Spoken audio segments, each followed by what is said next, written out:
کیونکہ دنیا کا بازار بازار کشش ہے، دنیا کا بازار بازار زیب و زینت ہے، دنیا ایک ویٹرین ہے جس کے اندر وہ چیزوں کو سجاتی ہے۔ دنیا خریدار ڈھونڈتی ہے، شیطان بھی خریدار ڈھونڈتا ہے، خدا بھی خریدار ڈھونڈتا ہے۔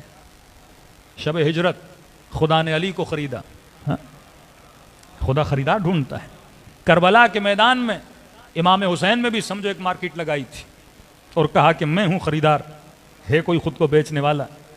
کسی نے خود کو حسین کی محبت میں بیچا، کسی نے خود کو رے کی حکومت کے لیے بیچا، کسی نے خود کو اس رے کی حکومت کے دانے کے لیے بیچا۔ تو اب یہ تمہاری قیمت ہے کہ تو کتنے میں بکتا ہے، کون سی چیز تمہیں اپنی طرف زیادہ کھینچتی ہے۔ کیا کسی در و دیوار و کسی لوہے میں اتنی کشش ہے کہ تو خود کو بیچ دے؟ کیا زر و دولت میں اتنی کشش ہے کہ تو خود کو بیچ دے؟ کیا حسین کی محبت میں اتنی کشش ہے کہ تو خود کو بیچ دے؟ تو یہ بازار ہے خرید و فروخت کا، اور لفظ بازار اس لیے استعمال کر رہا ہوں کیونکہ قرآن نے استعمال کیا ہے۔ هل ادلکم علی تجارۃ تنجیکم من عذاب الیم۔ خدا کہتے ہیں میرے ساتھ کاروبار کر۔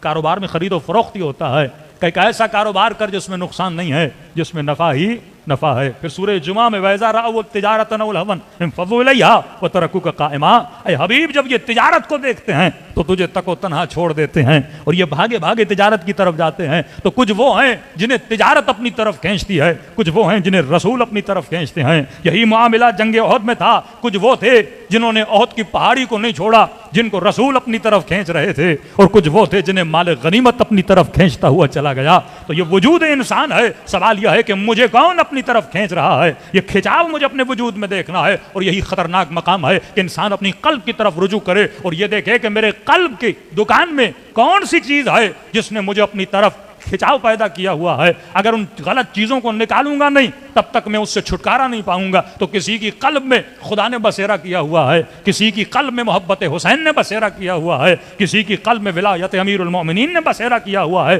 کسی کے قلب میں جذبہ شہادت نے بسیرا کیا ہوا ہے۔ اور کچھ وہ ہیں جو دنیا کی حکومت کے لیے اپنی جانوں کو دیتے ہیں، کچھ وہ ہیں جو ایک موبائل کے لیے اپنی جان کو قربان کر دیتے ہیں۔ تو یہ میرا وجود ہے، یہ میں نے ڈیسائیڈ کرنا ہے کہ واقعاً میرے وجود کے اندر جو مارکیٹ ہے جو مجھے اپنی طرف کھینچتی ہے اس کے اندر کون کون سی چیزیں ہیں۔ اور یہ سمجھانے والے اہل بیت ہیں کہ یہ بڑے خطرناک جذبے ہوتے ہیں، کہیں کوئی جذبہ تجھے تباہ و برباد نہ کر دے۔ میں نے محرم کا شرح میں عرض کیا تھا کہ دیکھیے انسان صبح سے شام تک تقودو کرتا ہے، اور یہ تقودو انسان کو کون کرواتا ہے؟ یہی کشش جو اس کے وجود میں ہے۔ آپ صبح سے شام تک کمانے کے لیے جاتے ہو، پسینہ پسینہ ہو جاتے ہو، محنت و زحمت کرتے ہو، کس چیز کے پیچھے؟ اپنی اولاد کے لیے۔ اگر اولاد کی محبت نہ ہو تو انسان کمائے کیوں؟ اگر اولاد کی محبت نہ ہو انسان گھر کیوں بنائے؟ اگر اولاد کی محبت نہ ہو یہ مال و منال کو جمع کیوں کرے؟ یہ اولاد کی محبت ہے جو صبح سے شام تک انسان کو دوڑاتی ہے۔ کئی لوگ پیدل کربلا جاتے ہیں، یہاں 5 منٹ کے لیے بندہ پیدل چلنے کے لیے تیار نہیں، گاڑی سے اترنے کے لیے تیار نہیں۔ وہاں لوگ منتیں کرتے ہیں گاڑی میں بیٹھ جا، لیکن یہ پیدل چلنے کے لیے تیار ہے۔ ارے یہ زحمت کرنے پہ تجھے کون مجبور کر رہا ہے؟ یہ وہ کشش امام حسین ہے۔ تو ایک ہی محبت ہے، کبھی محبت انسان کو فرش پہ لے آتی ہے، کبھی محبت انسان کو عرش تک لے جاتی ہے۔ یہ محبت ہے جو انسان کو جہنم میں بھیجتی ہے، اور یہی محبت ہے جو انسان کو جنت کی طرف روانہ کرتی ہے۔ اب یہ میرا اختیار ہے کہ میں کس محبت کے پیچھے جاتا ہوں۔ ایک محبت صحیح، ایک محبت غلط۔ تو یہ حق و باطل کی جو جنگ ہے یہ بھی محبت کی جنگ ہے۔ اگر باطل سے محبت ہوئی تو زندگی باطل پہ گزرتی ہے، اگر حقیقت سے محبت ہو گئی تو زندگی حقیقت پہ گزرتی ہے۔ تو اہل بیت کا کام ہے کہ تجھے عاشق حق بنائے، اور یزید کا کام ہے تجھے عاشق باطل بنائے۔ صلوات پڑھے محمد و آل محمد۔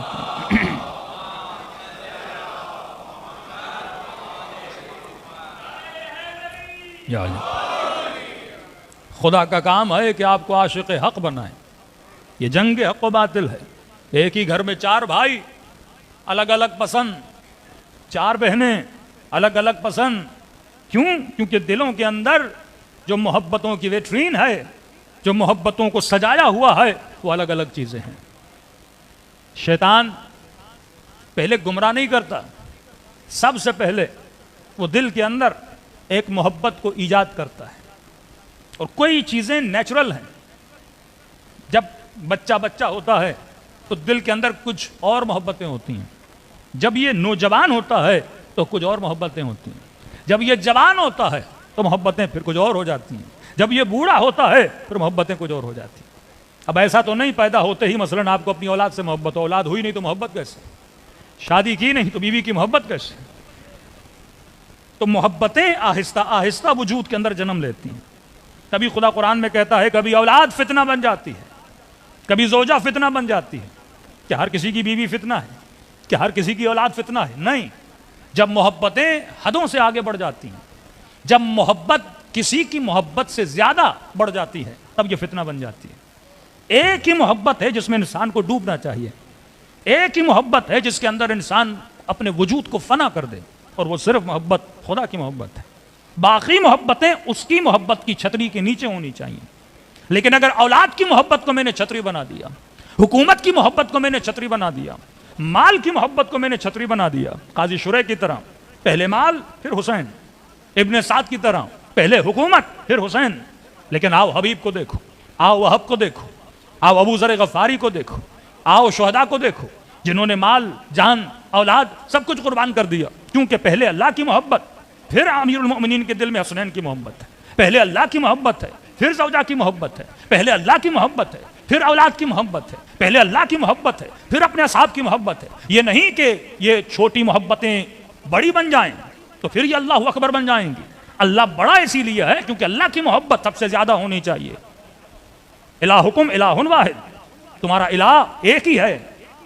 من اتخذ الہہ ہوا، جس نے اپنی ہوا و ہوس سے نفس کو اپنا الہ بنا دیا. مطلب ایک ہی محبت ہے جو والہانہ ہونی چاہیے، اور وہ تمہارے الہ کی محبت ہے. اور الہ کون ہے؟ یہ رب العالمین ہے. لا الہ الا اللہ، کوئی الہ نہیں سوائے اللہ کے. الہ کا مطلب محبوب، الہ کا مطلب معشوق، الہ کا مطلب جس سے بے تحاشا محبت کی جائے.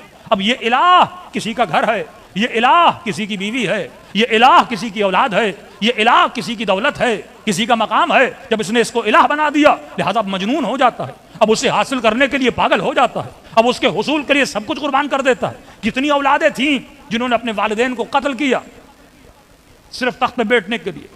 کتنے ایسے باپ تھے جنہوں نے بچوں کو مار دیا اپنے تخت کو بچانے کے لیے. یہ تاریخ میں بادشاہوں کے قصے پڑھیں، تاریخ میں عشق کے قصے پڑھیں کہ انسان کے اوپر جب ایک محبت غلبہ کر جاتی ہے تو اس محبت کو حاصل کرنے کے لیے وہ سب کچھ کرنے پر آگے بڑھ جاتا ہے. اللہ محبت کا دشمن نہیں، لیکن اللہ کہتا ہے محبت بھی حدود میں ہونی چاہیے. کوئی ایسی محبت نہیں جو خدا کی محبت سے آگے بڑھے.